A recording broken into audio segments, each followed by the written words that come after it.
term for our course, Modern Biology, and it will be about ecology and evolution. So, relatively mabilis lang naman to kasi wala naman masyadong technical. I mean like, hindi masyadong ma-process unlike the previous discussions like yung sa genetics and such. So, more on descriptive lang itong chapter na ito about ecology and evolution. Ano? Okay, so let's start. Pwede na ba tayo mag-start? Okay ng lahat. You are 63 now in the meet. So, sige. Start tayo. Ay, sorry. So, we are going to start with what we call about systematic biology. When we say systematic biology, it encompasses kung paano ba natin kina-classify yung mga hayop, classification ng mga hayop ng all living organisms, classification, taxonomy, nomenclature. Kapag sinabi natin taxonomy, it's the it's the pag-identify ng mga names and kung paano natin in-organize kung gaano ba ka-related yung mga living organisms natin. Ano? So, under that, we have binomial nomenclature. Kapag sinabi nating binomial nomenclature, ito yung binibigay natin sa sa every species na alam natin. Ano? It is used to basically to classify species. Ano? So species, as we know, as we've discussed previously, it is a group of organisms with similar characters which can interbreed and produce fertile offspring. Ano? So pag sinabi nating species, dapat ay pwede natin silang ipag-breed and dapat yung kanilang offspring must also be able to breed with themselves, breed with organisms of the same species. Ano? So dapat ay fertile sila.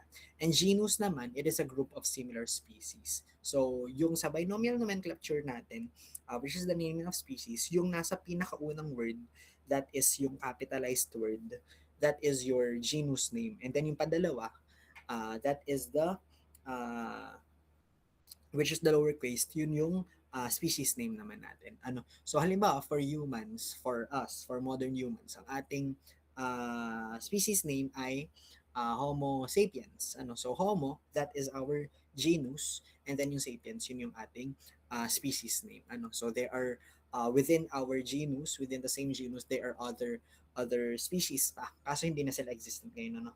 So for us humans, tayo na lang ang nag-iisang homo ngayon. Ano? Ah, maliban sa mga homophobic. Hindi, charing ko lang. Tawag dito. Ah, ayan, wala ako. So, halimbawa, mga Homo habilis, Homo erectus, mga ganyan. So, they are not existing na ngayon. Ano, so, hindi dahil mas malakas tayo sa kanila, hindi dahil na outpower natin in the in the evolutionary history, hindi dahil na outpower natin sila, hindi dahil natalo natin sila, ano. It's just that mas naging adapted tayo sa changes na nangyayari sa mundo. Ano? So kaya ang natira na lang ngayon is Homo habilis ni Homo sapiens, ano, which is us. Ano? So there are other examples for binomial nomenclature. Halimbawa ay alligator mississippiensis. So alligator mississippiensis, Mississippiensis, that is your American alligator. And marami pang iba, hindi naman tayo para maging si Kuya Kim, alam natin lahat ng mga species name, genus and species name ng mga no, ng mga organisms. But then this is just to let you know that for binomial nomenclature, yung unang word which is capitalized, yun yung kanilang genus name. And then yung second word, that is the species name. Ano? Okay, now let's proceed to the hierarchy of taxa. When you say taxa, that is your taxonomy. Ano? Taxonomy is the branch of systematic biology that nag-identify ng mga names, nag-identify, nag-name, and nag-organize ng what we call biodiversity. So when you say biodiversity, it is the large group of organisms na meron tayo. Ano? So kina-classify natin ang biodiversity kung gaano ba sila ka-related sa isa't isa. So you have here the hierarchy of taxa. Species are classified into a series of species, each level containing a wider range of species than the one below it. So sa pinakataas dito, you have your kingdom and then phylum, class, order, family, genus, and species. Pero Actually, meron pang mas mataas kaysa sa kingdom. Meron pang wider area or wider range kaysa kay kingdom. And that is what we call the domain. Ano, sa pinakataas, meron talaga tayong domain. Domain bacteria, domain archaea, and domain eukarya, euphoria na eh. Ano ha, yun ha. Aside from kingdom, meron pa tayong mas mataas kay kingdom. We have the domain bacteria, domain archaea, and domain eukarya. Ano? So, paano natin kina-classify yan? So, may tinatawag tayong DNA barcoding. DNA barcoding of life. Kapag sinabi nating DNA barcoding, it is an efficient way para ma-identify natin yung mga species based sa kanilang DNA. Kumbaga, ang ginagawa dyan is kino-compare. Halimbawa, meron tayong isang unknown species. Ngayon, kukuha tayo ng isang fragment of their DNA. And then yung fragment of their DNA, of the DNA of the unknown species will be compared sa sa isang large database ng isang known organism. And then i-compare yon from the fragment of the unknown to the large database of the known species, compare yung dalawa, and then titingnan if there are similarities, kung gaano ba sila ka-similar to isa't isa, to each other. So that is what we call DNA barcoding of life. So ang ginagawa lang dyan, we compare yung nucleotide sequences na meron na present dun sa kanilang DNA. Yung mga AGCT. Yun. Kino-compare natin yung pagkakasunod-sunod, yung sequences na meron. Next. So, ayan, meron tayo ditong some classification na meron tayo sa plants. You have 4 types. You have bryophates, that is your mosses. Phyllosynophytes, you have your ferns. Coniferophytes, that is the conifers. And then angiospermophytes, that is your flowering plants. Ayan, nakalagay naman nandyan. For bryophytes, that is your mosses. Wala silang roots, simple leaves and stems lang siya. Sa yung parang mukhang ano ba to? Mukhang parang lumot na naka-attach sa mga hindi naman siya lumot, pero siya yung mga naka-attach sa mga bato, ganyan. And then you have your ferns. Ferns are marami kayong makikita nito sa mga medyo tawag ito, rainforests, yung mga nakaakyat na ng bundok dito. Sa mga dense na rainforest, marami kayong makikitang ferns, and kadalasan makikita sila sa mga shaded na area. Sa mga shaded and medyo moist or mas moist na area. Sa mga kadalasan sa mga ilalim ng puno, ganyan. And kung mapapansin nyo, dun sa ilalim ng mga ferns na yun, sa ilalim ng dahon ng mga ferns, merong mga meron parang mga orange ba na tuldok-tuldok. And that is your tawag dito, meron silang mga spores. Ayun, yun yung mga spores nila na nakalagay dito. So spores are produced in sporangia, usually on the underside of leaves. And then next, you have your conifers. These are yung mga trees na nagpo-produce ng mga cones. And then angiosperms, ito naman ay angiosperms or angiospermophytes, that is your trees na merong mga roots, stems, and leaves. And they are flowering plants. So pwede ring yung kanilang flowers mag-turn into fruit and such. And then next, you have here classification naman for animals. Pero dito ay for for invertebrates. Hindi kasama dito ang vertebrates. So you have your porifera, mga sponges, wala silang clear symmetry, attached lang sa surface ng isang lugar, and then meron silang pores throughout the body. So merong mga unusually, parang sa unang tingin natin mukha siyang halaman lang kasi naka-attach lang sa isang lugar. Pero that is classified as an animal by their way of ingesting nutrients. And then next, you have platyhelminths. That is your example is your tapeworms. Bilaterally symmetric. Kapag sinabi natin bilaterally symmetric, yung left and right side nila is symmetrical to each other. And then they have flat bodies and unsegmented mouth. Meron silang mouth pero wala silang anus. Unsegmented, para ba? Meron kasi 'di ba parang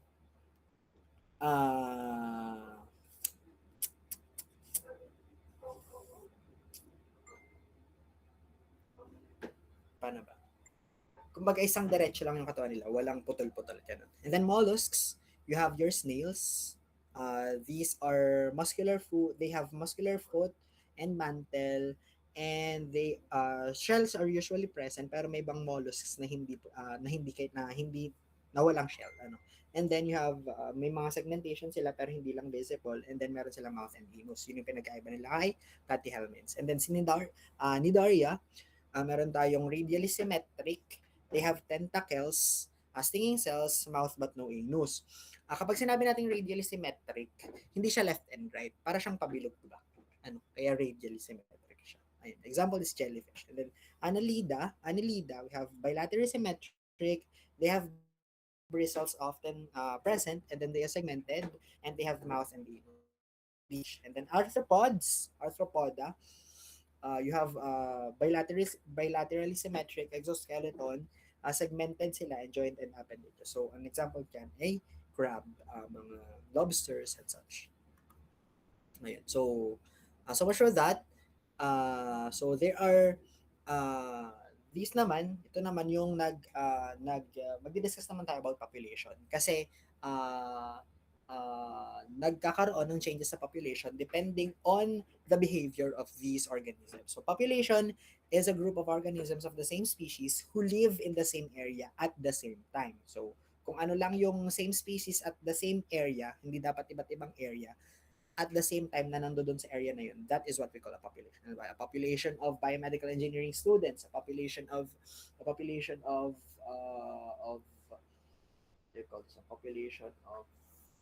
lions living in the same area, mga ganyan. Ano? So, uh, increases in population or changes in population uh, are classified into natality and mortality. So kapag natality, by the word itself, nagpo-produce tayo ng offspring. And then for mortality naman, namamatay naman yung mga individuals. And then for decrease in population, you have immigration and emigration. So sa immigration, paloob, individuals are added in, and then kapag emigration naman, individuals are leaving. Okay, evolution of population. Evolution is the cumulative change in the heritable characteristics of a population. Ito naman na-discuss na natin to in the mga paunang chapters, si evolution. So, kapag nagkaroon ng response si population to the stimulus ng kanilang environment, nagkakaroon ng iba't iba silang behavior. And kapag yung behavior na yon na-acquire nila into traits and na-pass on through different generations, pwede silang mag-evolve. And there are three types of evidence for evolution. So, alam niyo, familiar naman kayo kay Charles Darwin, ano, ang founder ng evolution. Familiar kay Charles Darwin? Okay.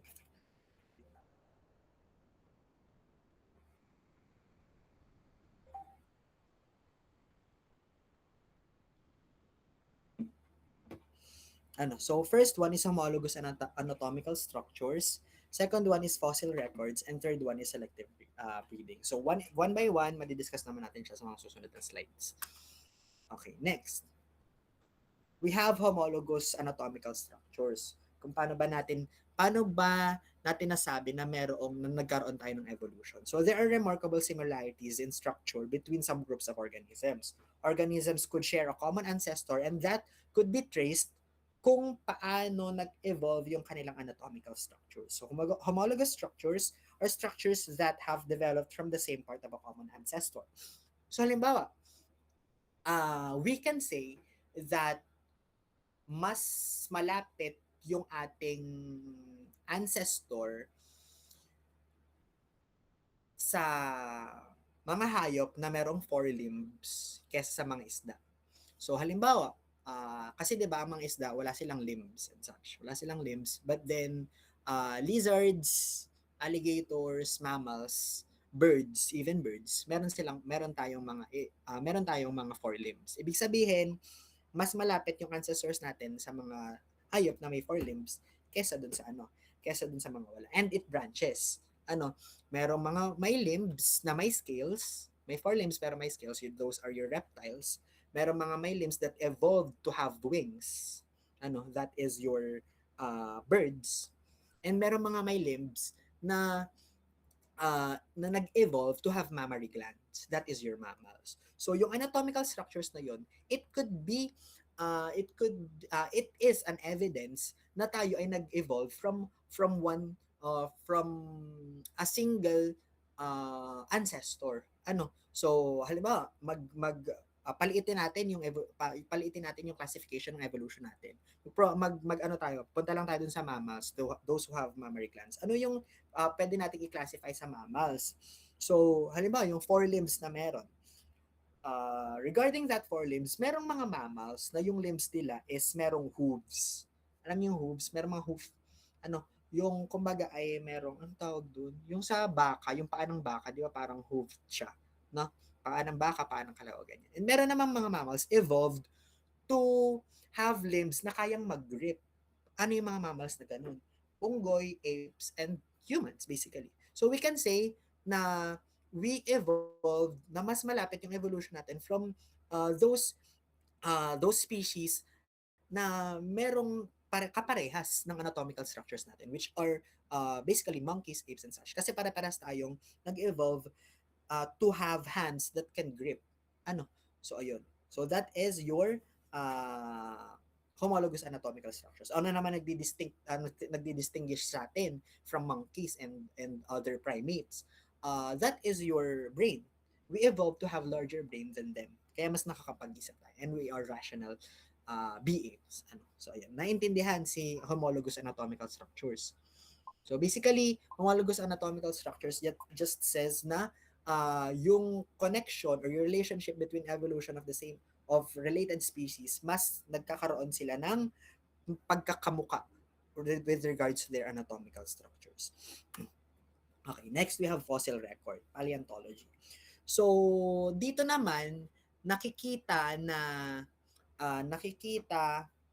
that existing fossils shows animals that are not identical to any existing organism. So just changes has taken place over time. So ibig sabihin, yung mga fossils na nakikita ng paleontologists, hindi lahat or hindi sila nakakakita ng fossil that's still existing ngayon. Ibig sabihin, nagkaroon ng changes that went through time. Napakalaking time yung ginugol para magkaroon ng changes dun sa mga organisms na yun. So, ibig sabihin, halimbawa, fossils ng dinosaur, wala na namang dinosaur ngayon. So, ibig sabihin, somehow, nag-evolve itong mga dinosaur into something that's modern, that's modernly present. Sabi nga, di ba, ang mga manok daw ay downgrade ng mga dinosaur. Kasi, imagine dominating the world.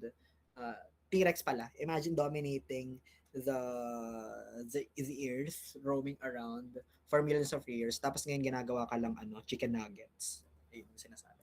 So another one pala, I'd like to add something. Are you familiar with the Wallace line in Indonesia? Wallace line. Wallace. Wallace line in Indonesia. Familiar kayo doon? Okay. So, there's what we call Wallace Line in Indonesia. Ang Indonesia, 'di ba siya ay archipelago rin siya, 'di ba? Archipelago rin si Indonesia. And there's a certain part of Indonesia na or like dagat sa Indonesia na kapag hinati yung dagat na yun, on the left side and the right side, magkaiba yung biodiversity. As in magkaiba. So kung mapapansin nyo, dito sa left side ng Indonesia, which is yung part ng Malaysia, Thailand, Cambodia and all, ang mga existing na mga hayop doon are your primates, mga unggoy, orangutan, tigers, and such. Mga ganun. Pero kung mapapansin nyo, on the right side of Indonesia, Australia, Papua New Guinea, New Zealand, and such, ang mga hayop na makikita natin doon are mga marsupials. Ano pa mga marsupials? Kangaroo, ano pa ba? Yung mga ganon. Mga similar na ganon na mga type ng hayop. So, ang I wanted to point out is that magkaiba yung diversity left side of Indonesia and right side of Indonesia. So that is because they evolved that way. They evolved separately. So that is another evidence of evolution. yung mga nasa same place, same environment for millions of years, mas nag-evolve sila to be similar to each other. Ano? So yun, another one. I just remembered. Okay. Now, next is selective breeding of domestic animals. So, domesticated animals are related to wild animals and can often interbreed. These domesticated animals are developed from their wild species by breeding individuals with desirable traits. The differences in heritable characteristics of different breeds of the same animal show proof of evolution. So, one example dito is kung saan ba nagmula ang mga dogs, saan nagmula ang mga aso. So basically, they evolved from wolves. From wolves. Ano? So throughout history, ang nangyari kasi dyan ay, paano ba? Para ko ba ikikwento? Na para bang nasaksihan niya. And really yarn, tawag dito, paano ba? So, dogs basically evolved from wolves. Ang nangyari kasi dyan, di ba, uh, wolves are wild animals and kadalasan they become hesitant na lumapit sa mga tao kasi syempre pinapatay sila ng mga tao ganyan ganyan kapag sila ay aggressive. Ngayon ang nangyayari is that yung mga wolves na naging mabait sa mga tao, ang tendency is naging friendly din yung mga tao sa kanila. Sa ano to yung evolutionary history, naging mabait din yung mga tao sa kanila. And nabibigyan silang pagkain and such. So anong nangyayari doon? So ang nangyayari, yung mga wolves who adapted to the characteristics, to the behavior of human, they tend to survive. Kasi mas nabibigyan sila ng mga pagkain. Unlike dun sa mga wolves na na hesitant, na distant sa mga tao. Kasi hindi sila nakakakain ng maayos yung mga wolves na gano'n. So ang nangyari, yung mga wolves na malapit sa tao, they pass that trait of being behave sa kanilang mga offspring. Kaya, through evolution, nagkaroon tayo ng mga dogs ngayon which are very close na sa mga tao. Domesticated na sila. So, kumbaga, hanggang sa bumait na ng bumait, ang nagiging selective na lang or yung nakaka-survive na lang is yung mga wolves na mas mababait. So, naging implanted yun sa genes nila na maging mas close sa mga tao and mas maging domesticated. Kaya, nagkaroon tayo ng modern day wolves, ng modern day na mga dogs. So, ayun. So, selective breeding of domestic animals. Next is natural selection. So, Charles Darwin created the theory of evolution as published in his book, The Origin of Species in 1859. Alfred Wallace suggested very similar ideas. So, ayun, si Wallace. Si Alfred Wallace. Yun yung tinutukoy ko kanina. So, for natural selection, halimbawa, this one naman, hindi na siya pinapakialaman ng tao. Natural selection is natural na nangyayari. Halimbawa, you have dalawang klase ng beetles. Meron kang dalawang klase ng beetles. Yung isa color white, yung isa color dark brown and color white. So, ang nangyayari kapag halimbawa is nakatira sila sa isang puno, which has dark barks, ang nangyayari, yung mga white na beetles, mas may tendency silang makita ng mga ibon na kumakain sa kanila. So basically, mas nagiging pagkain sila para sa mga ibon.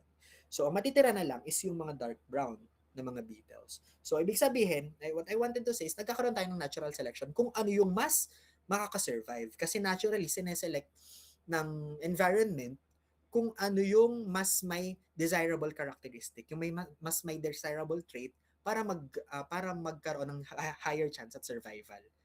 So yun lang naman si natural selection. Okay? Nakasunod? Okay.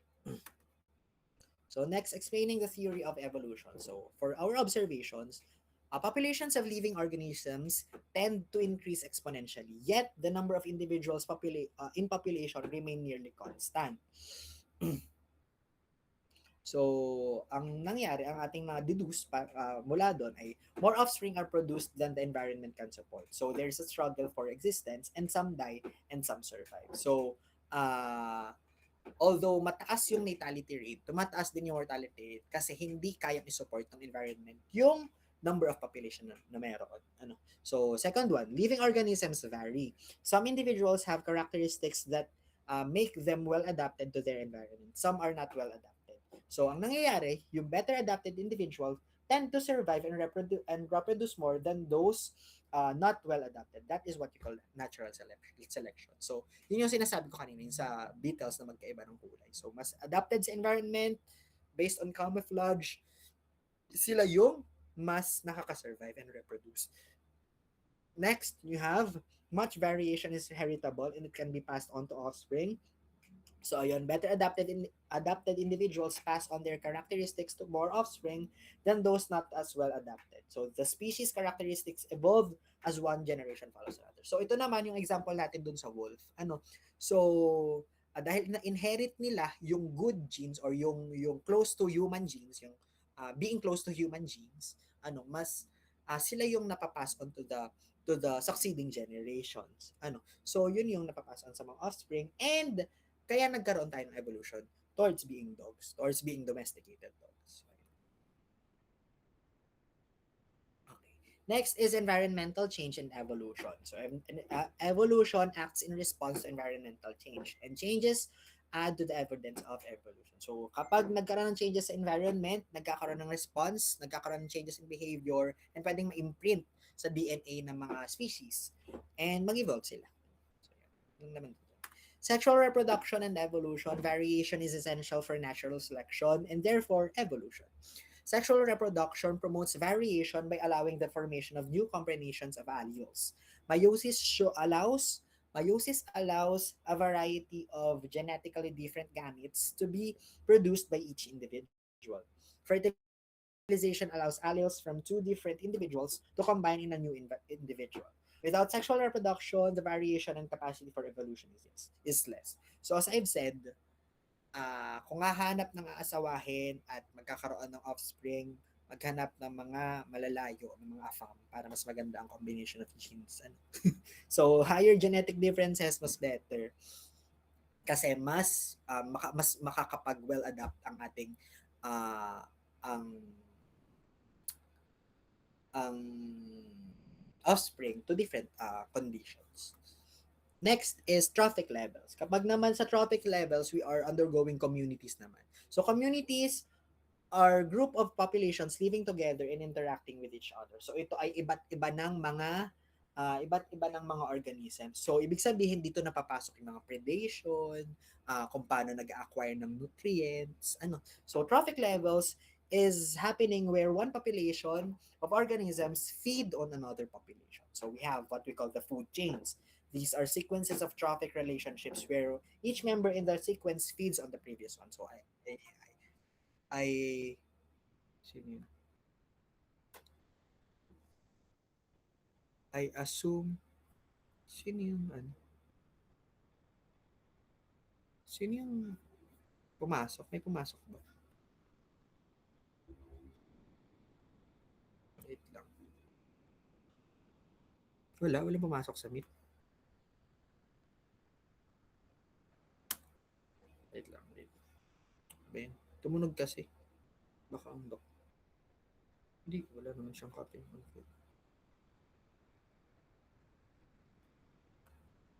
Tigit lang. Okay, sige. Balik na lang tayo. Wait lang, check ko lang ang power message. Ano yan? Anyway, going back. So, ayan. So, I assume na alam niyo naman siguro kung anong ibig sabihin ng food chain, mga food web, ganyan. Okay, next is food chains. First organism in a food chain does not feed on others. So, dapat sila yung producers natin. So, producers basically are your plants, mga bacteria, ganyan. So, other organisms are primary, secondary, and tertiary. So, they are consumers. So, consumers can either be mga herbivores, mga carnivores, omnivores, and ano pa, kung ano pa. And then, trophic level is an organism's position in the food chain. So, kadalasan, meron tayong mga tinatawag na apex predators. Kapag sinabi natin apex predators, those are your predators na wala nang kumakain sa kanila. So, ibig sabihin sa isang community, sila na yung nasa pinakadulo ng food chain. Highest of the food chain kapag sinabi natin apex predator. Yan. So producers are our autotrophs. Autotrophs are organisms that synthesize their own organic molecules from simple inorganic substances. So halimbawa ay mga halaman. So through photosynthesis they are able to produce their own organic molecules. So they are called producers because they can produce their own food usually by photosynthesis, and the initial source of energy is light for the whole community as it provides energy for photosynthesis. So another example for this is cyanobacteria. So even before na magkaroon tayo ng mga puno at mga halaman, meron tayong tinatawag na cyanobacteria, which are the first organism uh, to produce oxygen. So yung mga cyanobacteria. And still present sila sa ating mga oceans. So next naman we have at heterotrophs. So heterotrophs naman are organisms that obtain organic molecules or food from other organisms. So there are three types of heterotrophs. You have your consumers, which ingest organic matter that is living or recently killed. Pwedeng mga lion, carnivores, herbivores, yan. Basta anything that nag ingest ng mga living organisms. So detritivores naman, ang ini-ingest naman nila, ang kinakain naman nila ay organic matter. So, mga dead organic matter. So, pwede mga decomposers sila. So, example is earthworm. And then next one is saprotrophs. So, they live they live on or in dead organic matter, secreting enzymes into it and absorbing the products of digestion. So, magkaiba lang sila ng way of acquiring nutrients kay dendritophores. Pero same silang nag-acquire from dead organic matter. So, an example nito ay mga bread mold and fungi. Fungi kadalasan ay mga saprotrophs. Okay, next we have food webs. So, food webs, this diagram show that there's a feeding relationship within a community. So, kumbaga, interspecies relationship na to. Uh, marami na tayong involved, and the arrows indicate the direction of energy flow. So from the tree, mapupunta sa goat, tapos kakainin yung goat ng lion, ng jackal, and then, or halimbawa naman kay trees, kakainin yung tree yung mga leaves ng rabbit, and then kakainin ng pusa. Kinakain ba ng lion ng pusa? Possible, but they do not. Kasi they don't see them as food. Other cats other wild cats. Lions don't consider other wild cats as food. They consider them as competition. So, ang ginagawa lang nila is pinapatay lang nila. Pero it's not usual that they eat them. Ano ba, mouse and snake or to owl, and then that would be eaten by your kite or an eagle. Okay. Mas pinahabang food chain ang food web. Energy pyramids. Energy pyramids diagrams that show how much energy flows through each trophic level in a community. So ito ay pataas ng pataas sa pagtaas ng ating food chain, sa pagtaas ng ating level of ng pagtaas ng trophic level, bumababa naman yung energy na na-acquire ng mga nasa taas ng organism. So each level is smaller than the one below it, and less energy flows through each successive trophic level. So yun yung sinasabi ko, kapag tumataas yung level of trophic, bumababa na yung energy na na-acquire nila. So yan ay dahil inefficient ang ating pagpasa ng energy. So na-discuss na rin naman natin na kapag sa mga biological processes, energy is lost as in the form of heat. So hindi tayo 100% efficient. So kaya kapag taas ng trophic level ay bumababa yung na-acquire nilang energy. So ayan. Yan. Sa pinakababa, you have 1 million kilocalorie of sunlight. Tapos, na-acquire ni halaman is 10,000. Ma-acquire na lang ni primary consumers, which are your insects, 1,000 na lang. Secondary consumer, 100 na lang. Tapos, pababa na ng pababa. Kasi nga, nagkakaroon tayo ng energy loss in the form of heat. And ecosystems, ecologists, and ecology. So, ecosystem is a community and it's a biotic environment. Kapag sinabi natin na abiotic environment, na ecosystem, it is a community which is different species living in a certain area, pero kailangan meron na tayong interaction with the abiotic environment. Kapag sinabi naman natin abiotic environment, that is the non-living things. Yung mga rivers, streams, rocks, soil, etc., air, kung ano-ano man.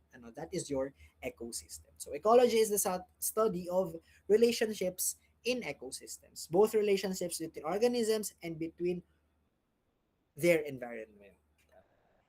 Okay, next is nutrient recycling in ecosystems. Uh, Energy is supplied to ecosystems in the form of light, and it flows through food chains and is lost as heat. Nutrients must be recycled, so you have different nutrients, carbon, nitrogen, phosphorus. So kung mapapansin nyo, carbon, nitrogen, phosphorus, saan ba natin siya nakikita? Sa mga biomolecules. So this is what we are composed of. So yan din yung mga kailangan nating nutrients na ma-acquire. And yung nutrients na yan, nagkakaroon yan ng cycle. You have carbon cycle, nitrogen cycle, phosphorus cycle, oxygen cycle, which will be discussed kapag kayo ay nasa environmental science and engineering. That is, sa time namin, that's Eng413 yata, ang course code. So, ayun. Yun naman ay nadidiscuss sa environmental science, yung mga uh, cycles of nutrients. Iba't iba na kasi. More on chem na yun. Mga ammonia, ganyan-ganyan. Kung paano ba bumabalik at yun, ganun. Okay, halimbawa ito, carbon cycle na pinadali. So, ito. From the CO2 in air or water, mag-undergo ng photosynthesis by plants or by cyanobacteria and magiging siyang organic compounds. Organic compounds, yan yung mga fruits. That's your carbohydrates, mga ganyan. And then through feeding, siya ay mapupunta sa mga hayop, and then kakainin ulit yung mga hayop, magkakaroon tayo ng food chain, and then mababalik siya sa environment as carbon dioxide.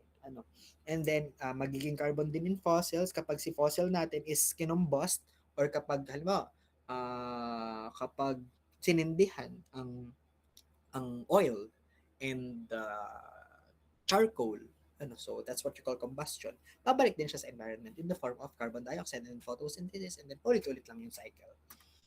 Next is ano na ba to? Okay. Last slide for this PowerPoint, pero may isa pa PowerPoint. Saprotrophs naman are recycling nutrients. So saprotrophs, they are those that feed by secreting digestive enzymes into dead organic matter.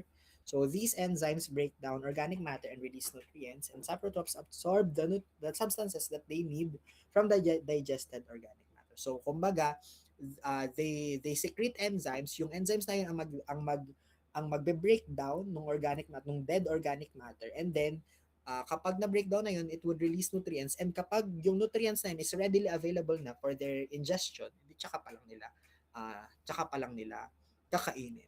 Tsaka pa lang nila i-absorb rather. So, yun yung pinagkaiba nila sa mga worms. Kasi worms, they directly feed. Ito naman, kailangan pa nilang mag-secrete ng digestive enzymes. So, without saprotrophs, nutrients would remain locked up permanently in dead organic matter. So, kung wala tayong mga saprotrophs, kapag namatay ang isang organism, edi wala na, hindi na magkakaroon ng nutrient cycle.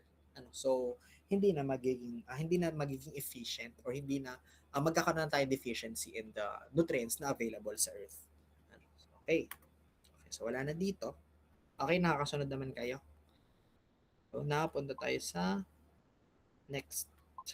Punta tayo agad para matapos na tayo. Gusto ko nang matapos yung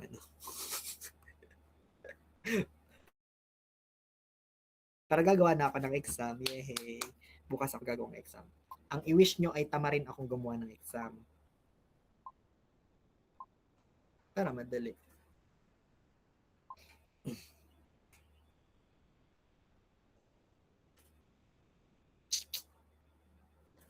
Okay.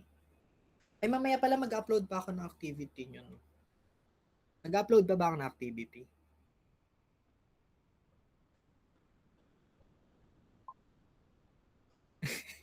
Nag-upload pa? Ka-eme. Nag-upload pa ba or give ko na yon? Bahala na. Pag sinipag, mag-upload. Pag tinamad, hindi.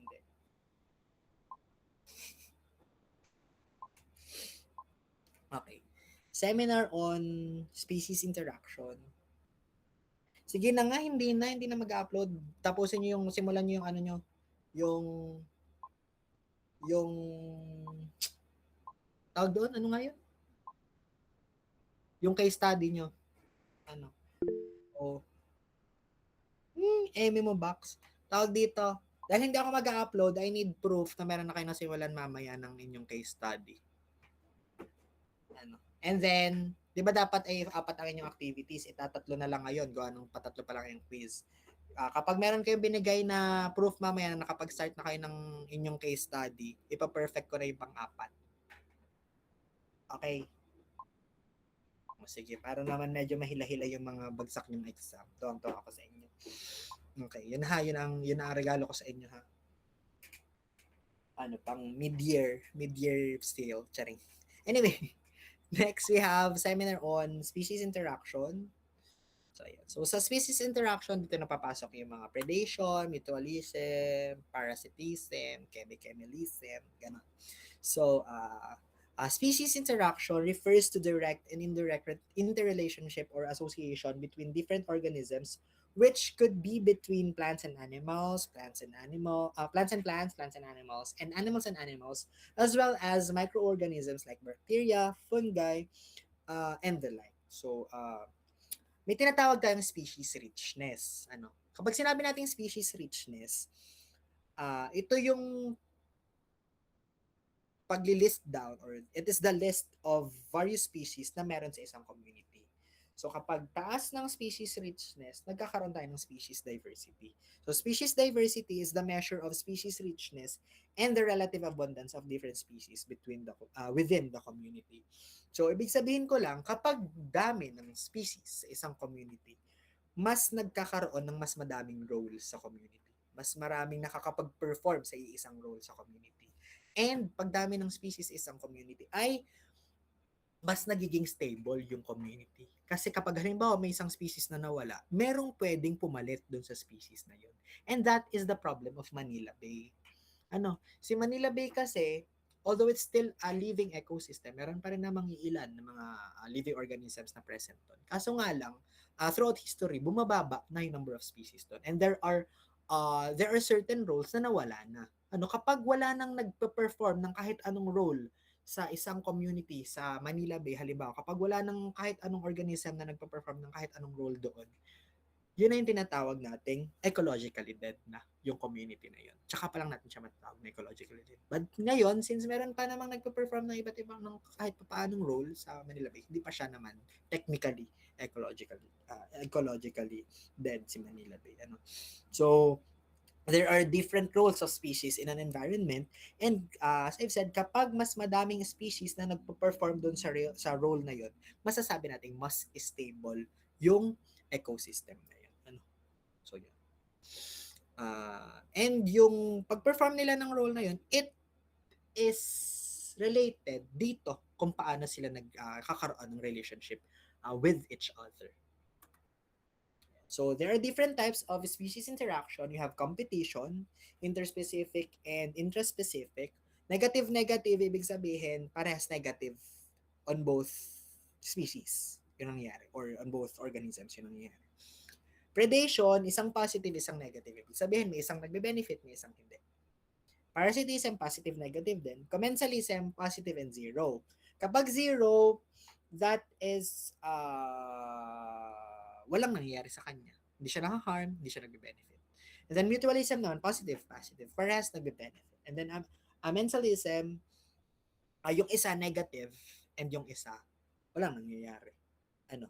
So the symbols positive, negative, and zero refer to the effect of one species on another when both are living together. And kapag sinabi naman natin symbiosis, that is a close association or relationship between two or more organisms where at least one receives some sort of benefit from the relationship. So dito papasok yung parasitism, commensalism, and mutualism. Kasi dyan sa tatlong na yan, nagkakaroon lang close association or relationship between the two. Ibig sabihin, kadalasan is magkasama sila or pwedeng nakatira yung isa sa loob ng isa. Next. Competition.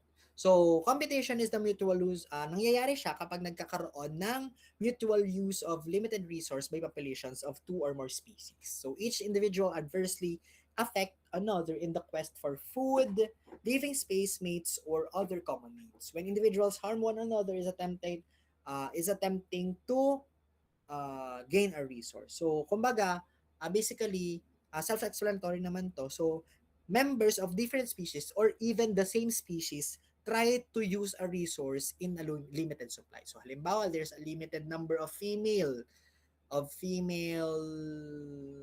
um, of female lions. So, ang nangyayari, nagpapatayan yung mga male lions para makapag-mate. In order to mate. So, ganun. That is what we call competition. And ang nangyayari sa kanila is negative kasi magkakasakitan sila. Yung dalawang parties na nagko-compete with each other. So, competition may be interspecific or intraspecific. So, mamaya madidiscuss natin si interspecific and intraspecific. Exploitation or interference, due to exploitation and interference, mamaya madidiscuss din natin yan. And may result in competitive exclusion. Kapag sinabi natin competitive exclusion, ibig sabihin hindi pwedeng magsama ang dalawang species na merong parehas na niche. Kapag sinabi nating dalawang species na merong parehas na niche, ibig sabihin dalawang species na parehas ng function. Hindi pwedeng magsama ang dalawang species ng parehas ng function sa isang lugar na iisa lang din yung kanilang source of nutrient. It's either of them must die. Either of them must survive. Iisa lang makaka-survive, tapos yung isa may extinct. So that is competitive exclusion. Coexistence by niche separation. Ang nangyayari naman dyan, magsasama yung dalawang species pero nagkakaiba sila ng function. Niche is what we call the function of an organism in an area. So pwedeng yung isa magiging nocturnal, yung isa sa umaga na lang. Ganon. Basta different functions sila. And then character displacement, displacement, ibig sabihin, yung dalawang species na yon, they tend to behave differently. Ang mangyayari is mag-iiba yung kanilang behavior. And then resource partitioning naman is nag-iiba't iba yung ina-acquire nilang resources ng dalawang species na yun. So halimbawa, yung isa ay kakain lang ng insects, nagiging insectivore sila. Tapos yung isa, kumakain lang ng seeds para hindi sila mag-away dun sa mag-compete sa same So, resource partitioning. Nagkakaiba't iba sila ng resources na ino-obtain. So, yan. Interspecific versus intraspecific competition. Kapag sinabi nating intraspecific, that is same species. So, kadalasan nangyayari to sa mating, sa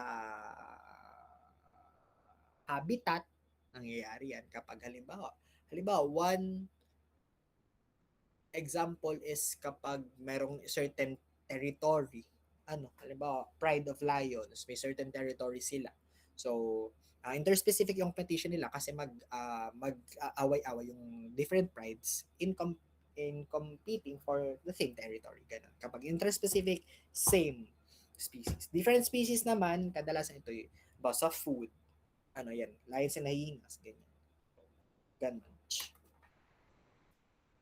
Next naman is exploitation and interference. Exploitation, ibig sabihin, yung isa, dinodominate niya yung area para magkaroon siya ng mas direct na access sa resource. So, halimbawa ito, yung mas matatangkad at mas matatanda na trees, they create a canopy. Kapag sinabi nating canopy, it's yung matataas na mga leaves na nagko-cover for a certain area sa forest. Canopy. So, ang nangyayari doon kapag sila yung nasa canopy, yung mga matatanda at matataas na puno, nako-cover na nila yung sunlight. So basically yung mga puno na nasa baba na lang, less na lang yung nakukuha nilang sunlight. Kaya kadalasan kapag matataas yung puno, wala nang mabababang puno ang nakaka-survive sa ilalim kasi hindi na sila nakakaroon ng access sa sunlight. And then next one naman is interference, in which one species actively inhibits the foraging, survival, or reproduction of other species. So, halimbawa, male-to-male competition in red deer during rut is an example of interference competition within a species. So, it can be chemical or behavioral. In this case, this is behavioral. So, one example dito is mahogany tree. Familiar sa mahogany, puno ng mahogany. Familiar sa puno ng mahogany. It is, tanyo, kapag nagti-tree planting activity, hindi kayo pagtatanimin ng mahogany. Bakit? Kasi mahogany is invasive. Mahogany is not an endemic species dito sa Philippines. It is an invasive na nadala lang din dito. Bakit siya invasive? Kung mapapansin nyo, kapag nakapunta kayo sa isang lugar na maraming mahogany tree, yung baba or yung lupa, punong-puno ng dahon ng mahogany. Napansin niyo yun? Punong-puno ng dahon ng mahogany yung baba, yung kalat sa ilalim ng puno.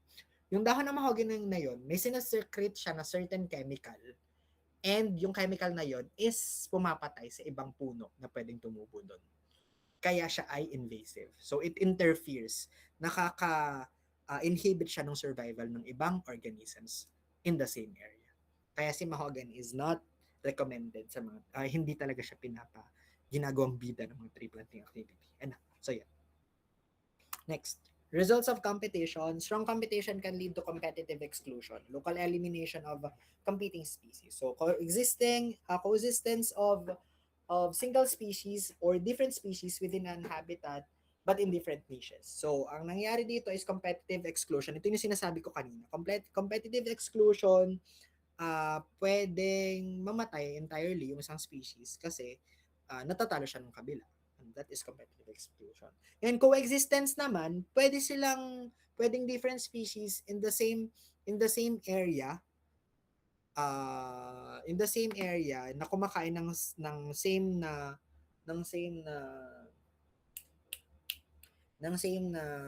resource, na nag-gather ng same na resource, pero iba yung kanilang niche. Ibig sabihin, iba yung kanilang behavior, iba yung kanilang function. So halimbawa ito, the common spiny mouse and golden spiny mouse show temporal partitioning in their niches. So anong pinagkaiba nila? Ano yung pinagkaiba ng kanilang behavior para sila ay different species pero nakaka-survive sila sa isang area? Ang nangyari, yung niche nila is nag-iba. So, ibig sabihin, yung isa is naging nocturnal, yung isa naging diurnal. So, ibig sabihin, isa active during night, yung isa active during day. So, hindi sila nagkaaway. Yung isa pang gabi, kumbaga ay by shifting. Shift ko na, tulog na siya. Tapos yung isa naman kakain. Ganun. Kapag sinabi nating niches ay mga functional roles of species. Diet, reproduction, ganyan. Time of activity, kung ano na sila mas active.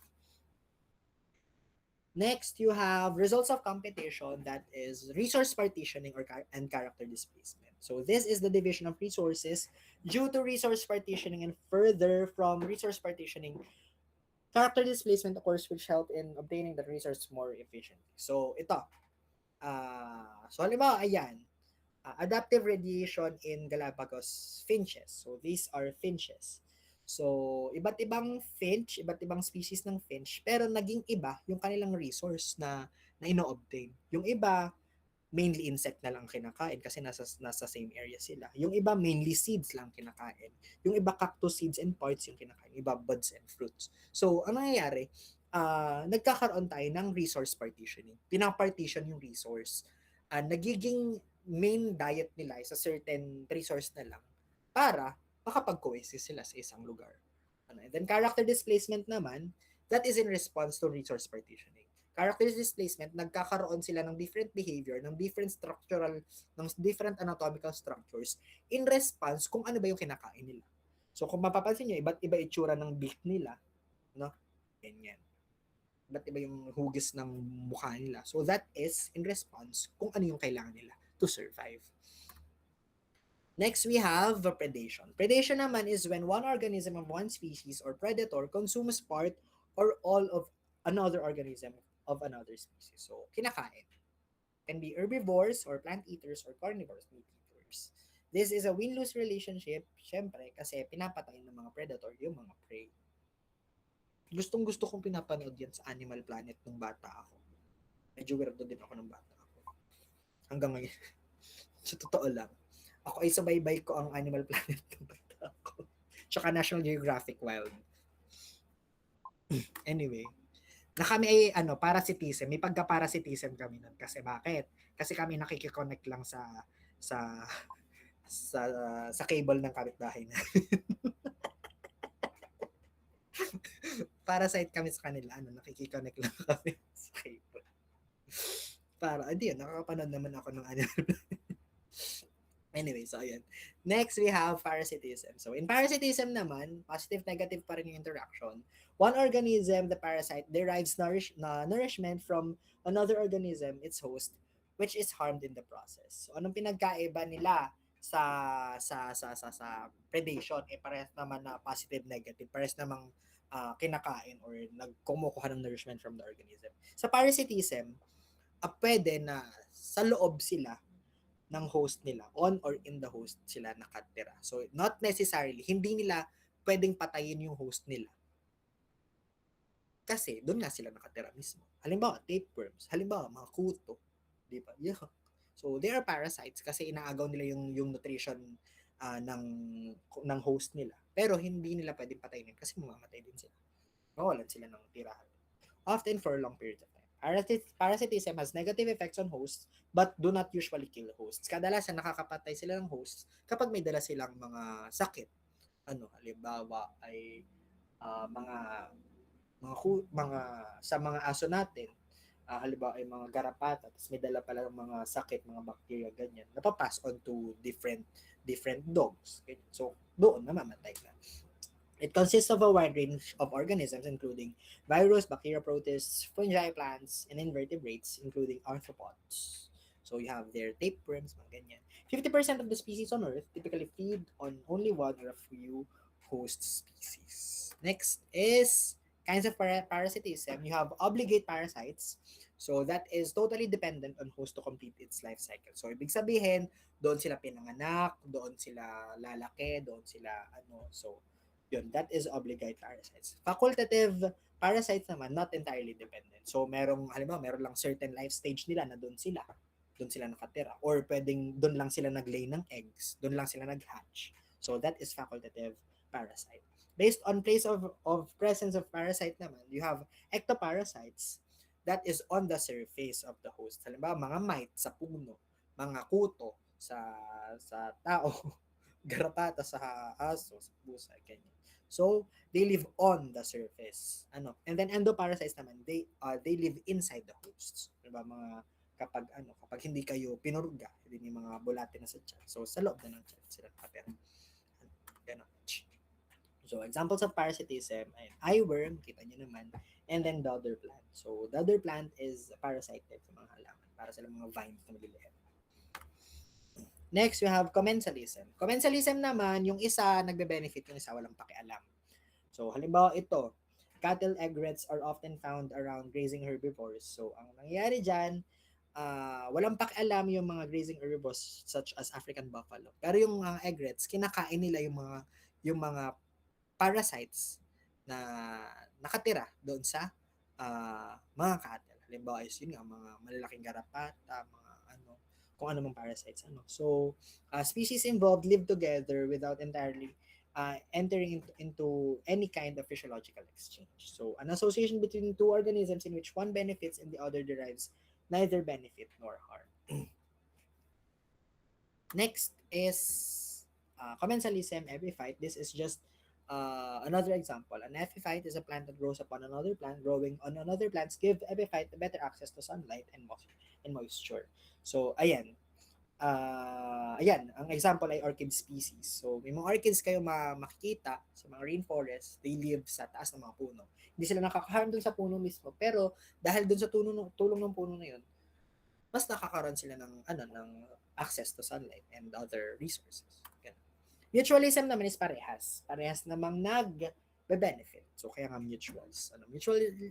Mutualistic symbiosis or mutualism is an interaction that benefits both species. Mutualism may be obligate or facultative.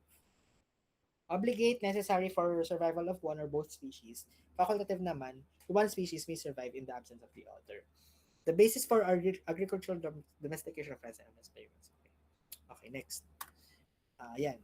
This is one example. A lichen is a mutualistic association between species of algae and species of fungus. Algal partner is known as phycobiont, and fungal partner is known as mycobiont. So, fungus retains water and takes up minerals, and ang nangyayari naman, the algae provides carbohydrates and other organic nutrients as a result of photosynthesis. So, pareha silang may role. Yung isa para sa water and minerals, yung isa naman ay for carbohydrates and nutrients. So, halimbawa naman sa mutualism ay mga bees and flowers, butterflies, pollinators, yan, pollination. So, yung isa, nag-acquire ng nutrients, yung mga insects natin, butterflies. Yung isa naman, nakakatulong si butterfly or pollinators natin para makapag-reproduce sila, para makapag-pollinate sila. Amensalism naman, this is a type of relationship where one species is inhibited or completely obliterated and one is unaffected. So, allelopathy is a biological phenomenon by which an organism produces one or more biochemicals that influence the growth, survival, and reproduction of other organisms. So, pasok dito yung sa mahogany. Sa mahogany. Ayan. Yung example natin kanina. Nag-release ng mga chemicals na nakaka-apekto sa reproduction ng ibang organism. So, ayan, halimbawa, puno rin. Black walnut is a prime example of this. In addition to its leaves, black walnut trees store allelopathic properties within their buds, not hulls and roots. The chemical responsible for its toxicity called juglone remains in the soil around the tree. So, ang nangyayari, merong mga plants na susceptible doon. Ibig sabihin, sensitive sila doon. So, ano nangyayari? Uh, hindi sila makakatubo doon sa mga lugar na meron. So, coevolution and species interaction. So, ang nangyayari lang dito, due to the different interaction, nagkakaroon ng influence sa population densities and other behavior ng ibang organism. So, nagkakaroon tayo ng coevolution. Ibig sabihin, predators evolve in response to their prey defenses. So, ano ba yan? Paano ba yan? Did you know that, di ba sa mata natin, tigers are color orange? Tigers are color orange. And, parang skeptical na, ang nakakapaisip lang, na they are color orange, pero nakatira sila sa jungle, which is color green. Hindi ba parang mas contradicting yung colors nila? But actually, they evolved that way para mag-camouflage sa kanilang mga prey. Kasi hindi naman same ng pag-perceive natin ng colors yung mga prey nila. So, sa mata ng kanilang mga prey, they are camouflaged well sa kanilang environment. So, hindi sila kulay orange sa mata ng kanilang mga prey. So, ganun. Predators evolve in response to prey defenses. And prey evolve in response din naman sa predation. So, halimbawa, meron tayong mga mimicry, chemical defenses, and etc. So, kay mimicry, merong mga hayop na gumagaya ng ibang species. Halimbawa, meron tayong worm. Hindi ko maalala kung ang tawag dun sa worm na yun. Pero merong isang type of worm na kapag may malapit na ibon, nagta-transform siya to create an illusion na mukha siyang ahas. Nagmumukha siyang, pinapalaki niya yung sarili niya, tapos tumatayo siya, gano'n. Tapos nag-iiba yung color niya na magmumukha siyang ahas. So, that is mimicry. So, halimbawa naman ay stick insect. Stick insect, minimimic niya yung stick para makapag-survive, para hindi makita ng mga predators. And then for chemical defenses, you have skunk, umuutot kapag na-threaten skunk. And then other things, you have also camouflage for octopus, mga ganyan. Warning coloration, another one. Ano ba yung warning coloration? These are kadalasan mga animals na bright in colors. Ano ang tawag dun sa frog na yun? Poison dart frog. So, yung bright colors nila, it signifies na sila ay poisonous kadalasan. So, pero naman, meron namang ibang animals na bluff. Makulay lang talaga sila, pero they evolved that way para matakot yung predators. Kasi in the wild, kapag makulay ang isang bagay, ibig sabihin, they are dangerous, they are toxic. So, they are insects na ganun. And then, sticking together. Another defense mechanism is sticking together. Sa ocean, kadalasan makikita natin yan. Sa mga sardines, malaki yung school or madami yung school of sardines in one place. Tapos, ginagawa nila yon, they stick together para ma-confuse yung kanilang mga predators sa paghuli sa kanila. Ang ginagawa naman ng predators, they try to isolate certain groups lang para mas madali na silang mahuli or makain. So, ganun. They co-evolve in order to survive. Next, coevolution in species interaction. So, pollinators co-evolve with the flowering plants. They pollinate. So, ayan. Okay na rin yan. And then, wala na. Okay na tayo. Ito naman conclusion na lang yung pwede nyo basahin. Ano? So, goods na tayo for this one. So, that covers up our topic. So, wait lang.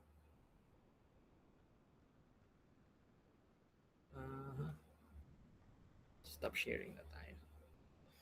Okay, so that covers up to chapter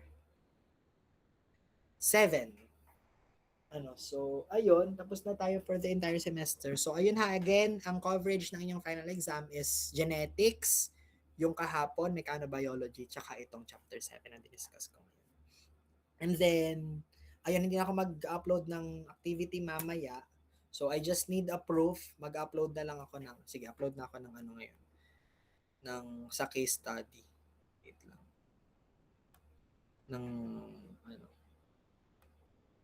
Kahit anong progress lang ang kailangan ko, topic, kung ano mang topic na napag-usapan nyo, kung kayo man ay nag-meeting, any proof lang na kayo ay meron ng nagawa.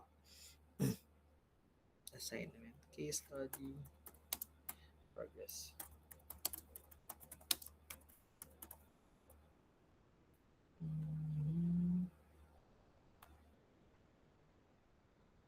Ito ay within the day ha. Bigyan ko ng due date. Okay. Hanggang 11:59. Okay. Ayun. So, may questions ba? May klase ba kayo mamaya? May klase pa kayo mamaya? Wala na, no? Tapos naman na kayo. Anyway, if wala nang questions, edi yun na lang. So, see you na lang sa Tuesday kung meron man kayong klase kasi nasa school din naman ako. But see you on Wednesday for your final exam. And then on Friday next week, that will be the submission of your case study. And then, goods na tayo. So, galingan ang pagre-review, guys. Okay. Okay, pwede na kayo mag-leave. Bye-bye. Thank you, sir. Thank you so much po. Thank you po, sir. Thank you po. Okay, sir. Thank you po.